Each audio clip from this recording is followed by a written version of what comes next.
Well, greetings. Okay, let's wait for the rest. Okay. So welcome everyone, and thank you so much, Russell. Thank you so much, Christopher, for the couple of insightful discussions that we had. I think this is just another build-up to this summit, and we are going to discuss about AI, the enemy of human productivity. And with me, I have a group of panelists who are experts and are going to put a premium to this topic. And I would like them to introduce themselves in the quickest way possible. And we shall start with you, Jimara, going on to Vivian. So Jimara, kick us off. Hi, I'm Jamera Scott. I am a certified AI consultant, and I'm also the founder of No Code for Change, where we focus on building, training, and developing the workforce using AI upskilling and no-code AI solutions. Thank you. Stefan? Unmute. Hey, everybody. I'm Stefan Youngblood, Raleigh, North Carolina, and I work with some ecosystems of folks who are involved with AI, tech, and I'm in the DEI space, working from Hire Black to get folks jobs. And we're establishing the first National Black AI Literacy Week. It's coming up on June 9th through the 15th, and a whole lot of amazing presenters are going to be teaching for free courses all through the day, and our Black AI think tank is directing that initiative. Wow, that's wonderful. Thank you. Matt? Hey everybody, Matt Fisher here. I am the CEO of AI Revolution Labs, and we do really 4 things. We align AI strategy with business strategy. We do AI automations where we sometimes automate 20 to 50% of people's companies. And then we also add on-prem LLM models to companies, and then do continual advisory work, helping companies stay up to date with where the future is headed. Great. We welcome you. Sam? Hey, Sam Cummins, CEO Data Plant. My company helps tackle the biggest challenge of our time, digital empathy. The ability to empathize through digital channels. As we think about jobs, getting opportunities, this is the battle we all have to fight. I'm excited to share a little bit more today. Wow, thank you for being here. Oman? Hi, good morning. It's night for me, it's midnight, so good evening to those who are in this part of the world. My name is Umang Verma. I'm a Director of Technology at Oracle. I'm based in Malaysia. I work with large enterprises in APAC, helping them understand the value of emerging technologies like AI, blockchain, big data analytics, etc., and helping them derive value from it. Thanks. Thank you. You're welcome. Vivian?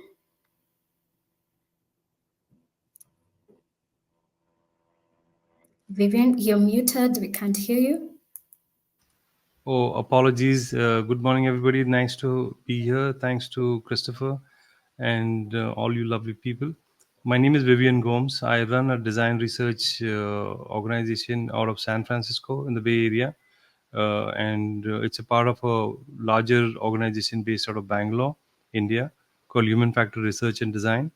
We primarily work with the startup ecosystem and governments, both of these, and few enterprises to basically upskill, train, build people's skills up and make them resilient, organizational churns and things like that, problem status that people have within projects. We address those.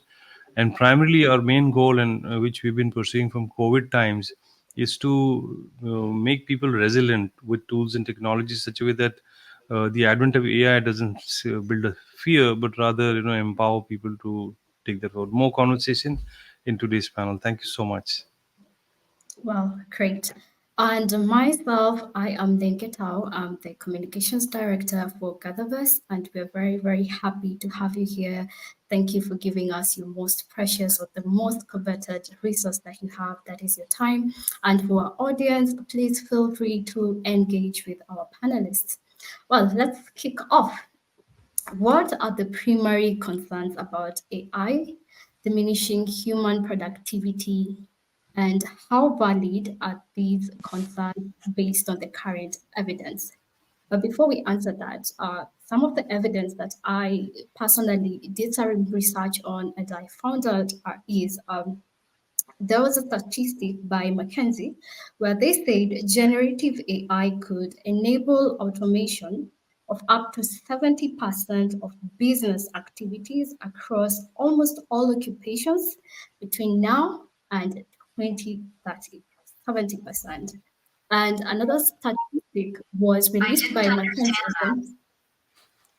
but McKinsey estimated that AI could contribute up to $15.7 trillion of GDP growth, with automation boosting productivity by up to 1.5%. These are very great evidences, and I'm sure there's so much more to that. And I want to start with you, Stefan. Please help us understand what are the concerns here about diminishing human productivity and how valid are these concerns based on this current evidence? Yeah, with it reducing human productivity, I think, I hate to say it, but it's pretty obvious that it has ubiquitously sort of wormed its way into creating tools to do work that we used to do. And we still do, and now we find hopefully smarter ways to do that work. So when it comes to the education system, I see all type of teaching that's available right now that AI is actually doing. And I see some of the interpersonal relationships that people might have. Initially, they were Googling them and stuff like that. They're now looking to AI. And again, I kind of see it as AI tools. It's not like some spacey thing out there. There are tools that are created to help people do things more efficiently. And those things happen to touch almost every industry I know of. So I would throw that out there. And, you know, I had this amazing conversation with what's the guy's name? Oh man, I'm losing it right now. He works at Oxford University, and he's a director of the Center for the Future of Humanity. His name is Nick Bostrom, and he tries to foresee where everything is going. He created the word super intelligence, wrote a New York Times bestseller about it. And he actually told me that he feels like it's inevitable that us and AI digital will have this symbiosis relationship. And rather than us choosing, hey, we're going to use AI, it's more of a symbiotic thing from here on out. Oh, spectacular. I see you, Vivian, leaning on. Do you want to add something to that? Or anyone could go with that if you want to add something to that.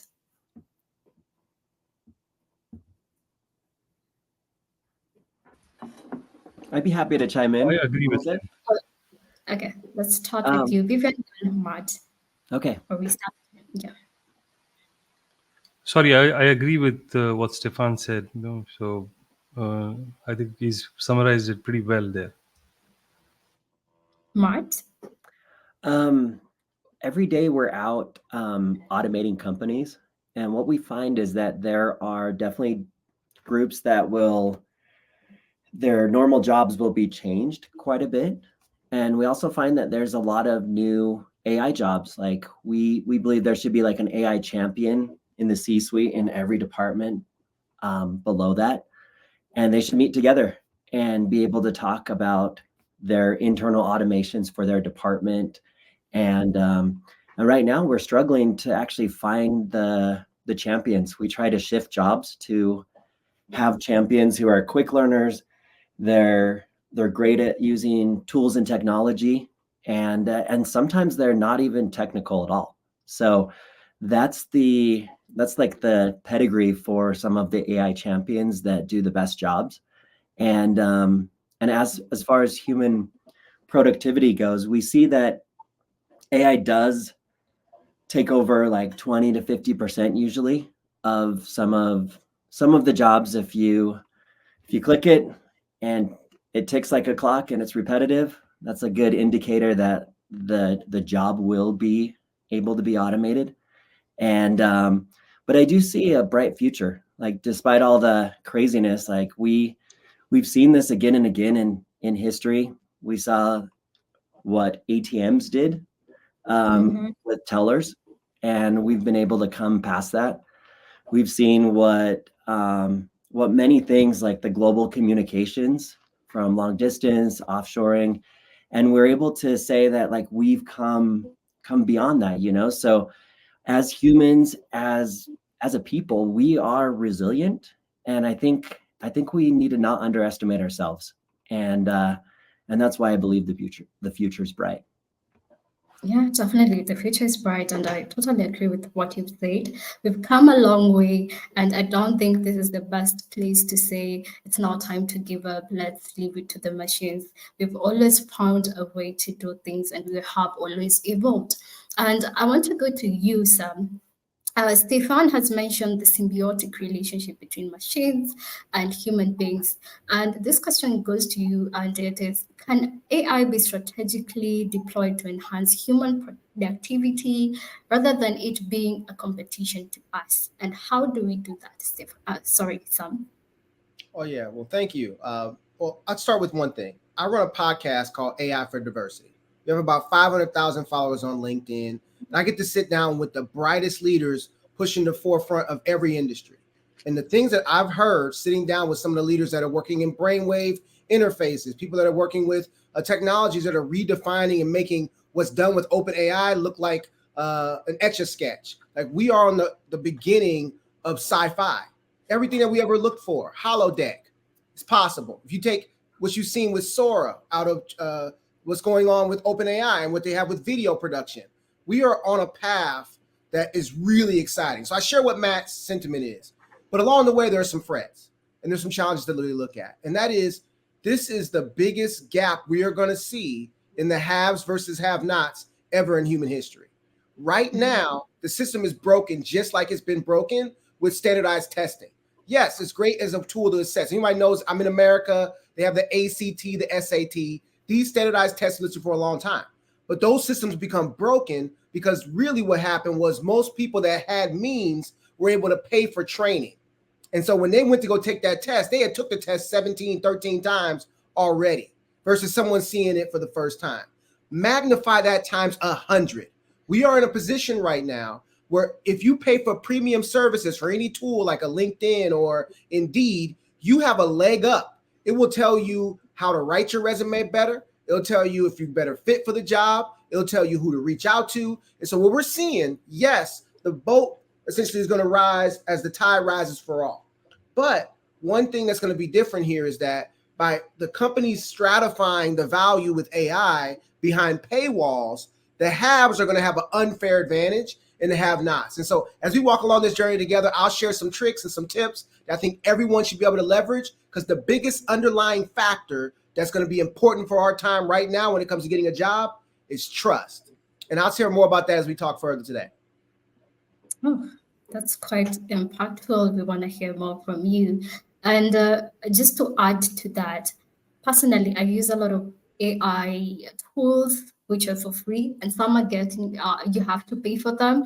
And the premium aspect here and the freemium aspect here, when someone has the premium aspect here, they have a leg over the person who doesn't have them. But again, there's so many tools which are free, and they can be used by anyone, very easy to use.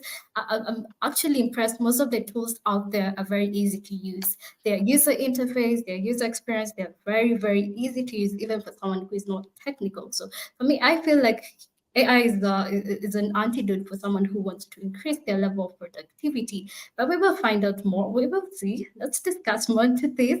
And shifting gears, I want to go to you, Matt. This goes to you. What industry have been a significant boost in productivity due to AI, and what other forms of sectors have learned from these examples? Well, thank you. Oh, go ahead. Go on, Matt. Did you say Matt or Uman? Matt, and then we will go to Uman as well. Okay. Well, let me lead with we do a little bit with healthcare right now, and that industry you look at the protein study, where it used to take like 6 years for a PhD student to analyze one single protein, and then AI rolling through all the proteins within a few months. And we see that with multiple areas in healthcare right now, where I do believe that like individualized medicine and personalized drugs are definitely in the near future, and that type of productivity is going to be huge. And then as you look at breaking category conventions, how it's used in healthcare and how it can be used in other industries, what I see a lot in our day-to-day work is that in days past, in different industries, there's been software that has, hey, this is the software for the industry and you have to use it. But now we're seeing that people are combining their business strategy with their AI strategy and doing internal automation. So some of the software isn't as relevant as it was in the past. And I think we need to just step back and look at reimagining our businesses and our industries, because we have new tools that have never been around. What Sam was saying just kind of blows your mind. It's sci-fi, and now it's, instead of looking at the past and saying, hey, we build upon this, we need to look at like what is our goal and work backwards from there. And I think that can be applicable to any industry. Yeah, thank you for that contribution. And maybe I'll jump to you, Jamar Scott. How can businesses balance the integration of AI with maintaining and enhancing their workforce's well-being and productivity? Oh, good. I like this question. So how can they enhance their work? Go back to the first question where we talked about pretty much integrating. Is it going to boost productivity? AI will take away of those automated tasks. I believe a lot of people's dissatisfaction with their job is because they have to do a lot of tasks, paperwork or repetitive tasks, and they're not doing the job that they're actually hired for.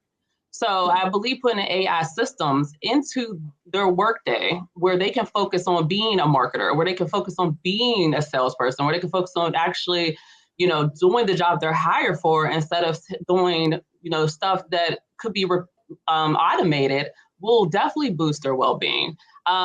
For instance, I used to work in sales. I absolutely hated writing emails. Now I don't have to write any emails. So I could just focus on being an extrovert and setting up meetings and communicating. And I think it's definitely going to help with productivity. I believe it's going to help with, just people being overall satisfied with their job. And I am all for integrating AI. And I'd like to I just want to randomly touch on what Matt said. I 100% believe that we should have somebody in each department that knows about AI, that can, oversee the AI productivity, oversee the tools, oversee everything that's going on. And I believe that the workforce will change with everyone's going to be like a prompt engineer copywriter, prompt engineer marketer, prompt engineer salesperson. I think that's the direction that we're headed in, where jobs are going to be, people are going to just adopt AI and just love it. And like Sam said, whoever is going to be pretty much like a survival of the fittest. If you on it, if you got it and you love it and you embrace it, you're going to be a winner. If you choose you want to do the old copywriting ways from 1960, then you're just going to get replaced. But as far as well-being, I think it's a wonderful thing that's happening right now, because I think we're getting rid of the tasks that people do not like in their jobs. We're passing them on to AI tools, and we're allowing people to actually shine in their natural talents and gifts and things they went to school for, skills they worked really hard on, and we're getting rid of those tasks that kind of slows down the productivity. Well, I love your perspective, actually. I'm in love with it, because if I can automate the things I do daily and 10x my productivity and scale faster, for me, that's freeing my mind from a lot of stress. I don't know, does someone want to join in on this discussion? I feel like it's a very good discussion. We need to stay a little bit longer with that. Uman, do you want to contribute to that question? Yes, so my work is largely with enterprises. And here I'm seeing that the conversation has moved from replacement to augmentation, right? So how can AI augment human workers? And there's some very concrete examples of where this is being done. So for example, in healthcare, we see, and I do some work, and we all do a lot of work with physicians, with hospitals and diagnostic centers, where, for example, you can look at predicting diabetic retinopathy using retinal images. Now, doctors typically have accuracy rate of 80 to 85%, whereas an AI system gives us accuracy of 95 to 98% at a fraction of the cost.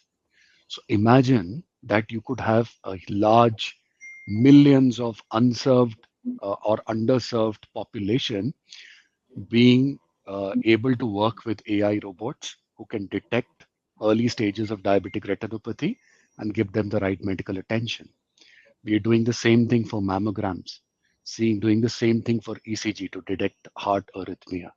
So there, the AI augmentation with humans is life changing, right?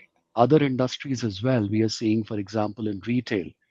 Now, companies can deploy AI for inventory management and customer service, freeing up employees to focus on the customer experience. So there are some very concrete examples where the AI is augmenting humans and helping them deliver much better outcomes. Oh, wonderful. So if I'm getting that right with the perspective of augmenting what we are doing, I personally think it's now high time that we now connect more to the emotional part of the business, where we now focus more on the customer, not even the process itself, because AI is taking care of the processes and the the procedures that goes into it. But for us human beings, it's now high time to use this opportunity to connect with our customers, to connect with our patients, to connect with our buyers, to connect with our suppliers. So I personally love that elaboration. But let's have a contradictory to that. We have AI. We're not using it for productivity. But what are the risks for over-reliance on AI for critical decision-making processes, and how might it impact human skills development? And just to add to that, let's go with writing, for example. We now see more than ever, so many scripts on social media are written by AI. You can tell this one is AI written, this article is AI written. There's an over-reliance that we're seeing on AI. And let's just discuss the risk of over relying on AI. And I want to hand this over to you, Stefan. Then Vivian, please tell us what you think on that take. So this possibly would be sort of an over reliance on AI to actually try this. Oh, look at that. Now that's what happens when AI doesn't. AI's been listening to part of this conversation. I think because we can speak into AI, ChatGPT, and all these things have done things like this, we've moved into a place where it's just a conversation and it kind of moves out the middle place of let me type this and do this. And the thing is, it's not like just this thing that's out there, it's little tools. So if you use Google, your company's already using AI. If you did a text message today, you're already into AI. If you have a bank account, you're already using AI. Email, the same thing. I think we have to understand, first of all of our folks that we're dealing with is already using it in some way.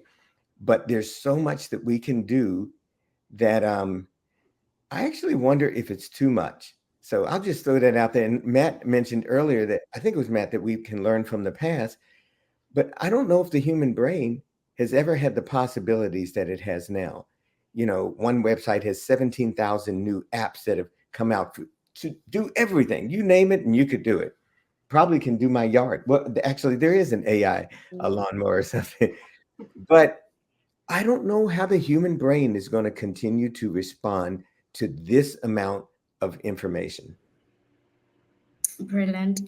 Vivian, please add something to that. What do you think? We can't hear you. Your mic is muted. Please unmute. Oh, sorry about that again. I'm glad this came to me and Stefan. I've been dealing with this on a daily basis almost, and I preach differently. I apologize if somebody differs from what I'm going to just say. That the over reliance is actually diminishing our capabilities as human beings. You look at any tool and any transition that has happened because of machines in life. The ones who got, like, the main idea is the layoff summit. So the ones who got laid off or lost jobs were the ones who didn't prepare themselves. The Bible has a story about these virgins without those oil for their lamps, and they got left out. So coming back to here, the over reliance is already creating generations of people. Like, for example, even today, I don't use Google Maps to go from within some, even in a new city. I use the traditional ways of finding my ways around. I haven't been lost. Most people rely on that when we go in groups, or when you ask certain things. Is the read knowledge that I have or that I read, and I inculcate that within people around me. What am I trying to say is that if we don't feed our brains, we will diminish and deteriorate in our human skills, ability to do certain things. Like, for example, after many days, I went back to my native country, and my brother has this stick driving car. Uh, I was just shocked, for a few minutes. I didn't know how to use. It just had to recollect my mind, but then I got the hang of it. Otherwise, being used to automated cars or automatic cars or even self-driving cars here in San Francisco, I'm probably losing some of my human skill, and the same is applicable for intellect as well. Searching, integrating, thinking, mathematics. A lot of us cannot do. So I have this term called, with due respect to Google, the Google generation. You ask somebody something, especially a lot of people, young people around me, they pull out the phone and they try to search it. There's no reasoning happening at many times. So over reliance brings that fear. While everything else is good, like any tool, like the advent of hammer removed stone, or the way people did things long time ago, or the way people farm to automated farms today. As we use tools or even AI, it's to augment or to use as a extension to do a lot more. Like, for example, in India, in Mumbai, they make these burger called vada pav. There are many of them, and they're all handmade. But if you look at McDonald's or any Mac places, they'll be able to scale. That difference is because of automation. Now, one person can handle many machines, and you train them to do that. So our reliance should be in the similar manner of using our, continuing to upskill and be resilient ourselves, at the same time not be over reliant on these tools, including AI. There's a person I'd like to mention with due respect. I follow him and I know him, Gary Marcus. He is one of the best people to strike a balance and tell us the awareness of what's happening. He's a professor at New York University, and one of the 11 people who signed the pause on AI last year. So that's my point. Yeah, totally agree with you. Yes, please. Sure. So, like, I'm not going to sugarcoat. Everything that we know and love is at risk because of one key thing. These same technologies being applied to key parts of humanity will codify all the worst things of humanity. So whether it's used in law enforcement, whether it's used in healthcare, whether it's used in any of these other areas, the history is fraught with human error, challenge, issues. Everything from sexism, racism, any isms that you can put in a bucket. Those things proliferate through the data. I'm from St. Louis, Missouri. Anybody knows what happened with Michael Brown and Ferguson? It was proven through the Department of Justice that the things that everybody who was from St. Louis knew, that certain political organizations, certain police departments, they were targeting people to fleece them down for ticket revenue. That essentially was the way that the revenue was made in some of those different municipalities. That would show up in the form of data of over-reliance on certain demographics showing up in ticket violations. If you build a model on that data now, your data would implement and recommend and suggest things that are based off of a previous bias and a previous set of subjugation. So we have a big challenge I think we have to look at across the world, and every locale in society, is how and what areas might be off grounds. There's one thing if we're using it to decide who we're going to email or not, but it's another if we're sentencing people. It's another if we're deciding who gets healthcare and who doesn't. And just to the point that was made, this is part of the long arc of humanity. I mean, we got rid of farming, but right now, if the power goes out or things happen a certain way, we all don't know how to farm in a certain sense, right? So there's going to be a need to build resiliency in humanity. The last thing I'll mention I think is so critical here, we are going to see the bottom floor of most careers fall out. Most careers generally survive because there's a new group of people that can come into those roles and opportunities. Those junior entry-level roles are going to be disappearing, similar to what we saw with service self-checkout, right? There's less people that can be doing that role. Thus, then there's less jobs, less people can come into the entry, meaning there's less people who get experience, thus can go up the rung. So this is going to put a constraint on our ability to have new people that are able to do these skill sets, but you can't fight it. The battle that we need to fight is the arms race within our locales of ensuring that when it comes to the key parts of humanity, distribution, criminal justice, these areas, we fight hand, teeth, nail, and foot to make sure we get this right.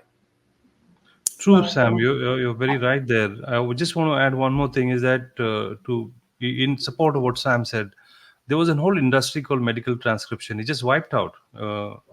It just vanished. And same thing. So if they were empowered with tools, in addition to what Sam's saying, we have a lot to do. But by being empowered by AI as a tool to counter these biases, and biases do creep in. There was an app a few years ago, I think 2 years ago, where a lot of people were generating their Greek god self, or kings and things like that. And there's an MIT report on it. There were hardly any women who were using that app because the developers, 67 of them, were all male, and they were their backgrounds were from game background and things like that. They input the model with information that they felt was right, and hence the girls, when they tried to use that it did not produce the right results, not acceptable, or something that they couldn't publish out there clearly. So biases has creeped in, and it's very important for us to together as a community to address that. Thanks, Sam. That was really good. Can I just say one thing really quick? I get it that AI can correct some things, but AI has been trained to make the problem in the first place. It's people that's training. That's where I call it a sort of a socio-rhythmic bias. It's the people that are making it. And I don't expect AI to now correct things. I think it's the people behind it who need to have diversity in those places of leadership. It's the people that can help to correct this, not necessarily the AI. But I know that's what you were saying anyway. True, Stefan. I want to give just one last example and then hand it to Lynn. Dr. Hoosman, in his book called Technofix, an old book, very importantly used in as curriculum in colleges, said that technology cannot fix the problem it creates. He's given examples of the atom bomb and DDT, which he was a part of, saying that it's impossible for technology to fix the problem it creates because of the chain of effects that it does. And as you said, Stefan, it's our job. It's human beings to fix that. And Lynn, before you move on, can I just jump in really quick? I think Matt said this earlier. I think the over-reliance is historic. If you think about what happens when we over-rely on something, we have to develop a new skill. So for instance, at one point, who's the last time we used a typewriter? Everybody was afraid of the typewriter. So what happened? We had to learn, when we started writing with our hands, we had to learn how to use a typewriter. Then we relied on the typewriter. Then when the computer came out, we're like, oh my God, this is the new technology. So everyone relied on the computer to do everything, and everybody was afraid to lose the typewriter. Now we have AI, and I think it's just historic. We're going to rely on the next new thing, but it also develops another skill set. So when's the last time, if somebody gave me a typewriter right now, I would have no idea what to do with it because I developed a new skill.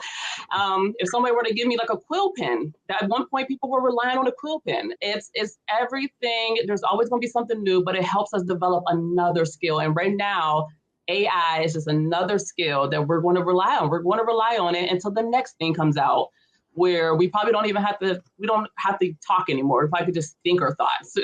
So yeah, we're definitely going to be over reliant on it, but it's going to develop a new skill. And I believe Matt has mentioned that earlier, and also Sam, that we're just going to keep on developing these skills and become better at the next skill and the next skill and the next skill. Definitely. As I'm sitting right here and listening to your expressions, I come to appreciate the essence of GatherVerse, bringing people together and bringing out solutions and talking about what is in their heart and what are the solutions that they are thinking about. And we definitely don't take it for granted. We love this. We love these expressions, and we like humanizing technology, one conversation like the one we are having right now at a time. But let's shift the gears to the sector of education. And I'm going to hand over to you, Matt. How should educational systems evolve to prepare future workers for AI-augmented workplaces? I love this topic, by the way. So our current education system is based on factory workers back 100 years ago. And a lot of those ideas are still alive and well in the way that our education system is processing people and helping people into careers. I believe fundamentally we need to reimagine what education looks like, and it needs to be on a very personal level. So follow me for a second here. So right now, 1 in 34 people in the country who's being born will have autism or be on the spectrum. And you have autism, you have ADHD, you have dyslexia, you have people like Elon Musk and Richard Branson who are on the spectrum, and industry titans and leaders, So AI is really good at mimicking humanity and mimicking data at large, right? So if you look at the data that it'll mimic, a lot of it's probably skewed towards like neurotypical data and how people fit in a box. So people who are who are with dyslexia or autism or on the spectrum, they've never fit into traditional education. But at the same time, some of them are the business leaders who run all these companies that we're trying to get educated to work at. So I believe that it was a quote from one of my professors in college. She's like, "You have a different way of thinking different," because I have ADHD. And I believe that as AI is proliferated through a lot of things, what we'll see is that the neurotypical, like the people who are on the spectrum or other with some of these conditions will be able to like think differently than AI can think. And with the increased rates, I think we need to look into that as humanity and say like, hey, this isn't a hindrance. This is a superpower. And if we can help these people on an individual level harness that superpower, like our world will open up in new ways that even AI can't combat, because it's just taking the mean data and putting it together, So as we look at that, I believe that education needs to be 3 things. 1, very personalized, and we need to clean up colleges and scrape majors that aren't applicable. And a lot of colleges have a 2-year runway from when a class is introduced to when it's actually doing it. I'm working with a local university on trying to build like AI for their business department, and it's a 2-year runway. And by 2 years, a lot of things will be a little outdated. So first is like, we got to look at neurodiversity. We got to look at the way that colleges are preparing people and make it more individual. And third, we have to really focus down on kind of seeing how things play out. Like, how do we create trainings for AI champions in the business world who are non-technical? How do we create that as a major in college? Like, how do we look at what's going on over the next 6-12 months and rapidly change to figure out like what should we be training people on and what we should be letting AI take over, like some of the lower level jobs. So as we look forward to education, I think that's AI is going to affect it more than most industries. But as far as colleges, I feel for most deans and everybody leading colleges right now, because it's going to be a long road. And if they don't reimagine and adapt quickly, it won't end really well for them. Yeah, definitely. That is very heartfelt. And just to add to that, I think education is being refined. It's totally being refined, and it's becoming a full-time career for everyone. If educating yourself is not your full-time career, I'd advise you, this is the high time to become a full-time learner. And because time is not our side, I would love to go this. I would love to continue with this, but we have very few minutes remaining, and I'd like to go to hand this over to you, Jimara. In your role as a consultant, help us understand what new roles and job opportunities can emerge from AI advancements, and how can individuals position themselves to benefit from these kind of changes.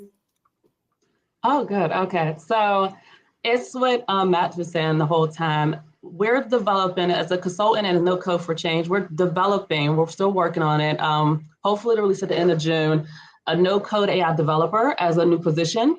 It's also known as citizen development, but I don't think that's going to go well in the market right now. So we believe that there's a shift that's going to happen where someone's going to have to manage these automations, build these automations, create prompt libraries in jobs, because everyone's not going to be good at AI. They're going to be good at what they can do, but we want to create a actual position where we can put a no-code developer who can create no-code applications faster within 2 days, just for maybe it's the prototype, compared to actual full AI, deployment. So where they can make automations, say that somebody in marketing says, hey, I need this automation really quickly. They can send it over to the developer can get that done in 1 day. So we're working right now to try to build out what that would look like, and then try to launch the first cohort to get students in, and then start developing this, what we assume, this is just an assumption, but we assume that this will be the big next thing, is a no-code AI developer, or like I said, a champion, or someone in the business that knows how to manage automations, knows how to build things using Bumble and Make and Zapier, and just learning the no-code portion of AI. That doesn't take too much skill, it just takes practice. Well, it takes skill and practice. It doesn't take degrees or complex learning. Yeah, definitely. Totally agree with that. That is a very strong sentiment. And I would go to you, Umang. You have worked a lot with enterprises. So how do we prevent a divide between AI enhanced productivity in large corporations and small businesses that might not have access to the same level of access? I think some had mentioned something of the sort, but Umang, please let us know your thoughts on this. Sure. So very quickly, this is what smaller organizations are doing. One is they're leveraging cloud-based AI services so that they can reduce the cost of GPUs, reduce the cost of fine tuning. Second, they are moving more towards small language models and niche applications. So rather than work with LLMs where their cost of running those will be high, focus more on smaller language models which are for niche specific applications, right? So for example, there is an organization called Path AI, right? Now this is a startup which specializes in AI powered pathology, and they are much more successful than traditional radiology organizations. Or there are agriculture organizations like FarmLogs, which provide AI powered farm management software that helps farmers monitor crop health, predict yields, and optimize resources. So leverage cloud-based AI services, use open source AI technologies, focus on niche applications, and then obviously collaborate and network with your ecosystem. Those are some key practical tips. Very strong practical guidance there. To close us off with this last question, I think this goes to you, Stefan. What are the core frameworks should be considered to ensure AI boosts productivity without compromising human values and employment? So I hope this gets across loud and clear. I think companies and leaders are going to be subtly looking at the redefinition of what ethical means. So I know this to be true, that when you can say, well, this is ethical, and you explain ethics as a certain way, it sort of becomes like it's not ground and foundation anymore outside. You step into quicksand. So one of the first things is making sure that there's an understanding of what ethics is. And I think that we all play by. If the word ethical can mean almost anything, conscience can mean, well, I think it means this, or, all of these things are being redefined. I think it really changes our whole platform. And I want to say this, I've done some work with using my AI to say, hey, I'm curious, when people get in a room and some of these really smart people are talking about ethics, are you going to be part of that definition? And it said yes. And we know that because people will be on computers and consulting one another. So oddly, ethics is changing, and that's pretty troublesome as the basis of this question. Oh, thank you. Sam, please close us off very quick. And Vivian, I see you have something to add. I don't think if we have so much time, but Sam, please close us off. Yeah, well, I think I really appreciate this panel. Again, I love to bring each one of you. I just put a message in there to bring on the AI for Diversity podcast. These are the conversations to be had. One analogy I think is really fun to leave us with. What the graphing calculator did for math, AI is doing for the humanities. Sam Cummins, check us out, Data Plant. You find me on LinkedIn, Samuel J 314. Definitely. Thank you. I do not have so much time to give you the privilege for everyone to speak on a closing remark, but I would like to appreciate you. Thank you so much for the very strong panel here, strong discussion, and very, very insightful guidance here. So thank you so much for being here. We were happy to have you, and we look forward to connect with you. Please, if you want to connect with our panelists, feel free. We have the data, we have the profiles and bios on our website. Please feel free to connect with them. Our gatherers as well, welcome once again back to GatherVerse. I'm going to hand it over to Chris. Over to you. Thank you so much, our gatherers. Thanks, everybody. Thank you.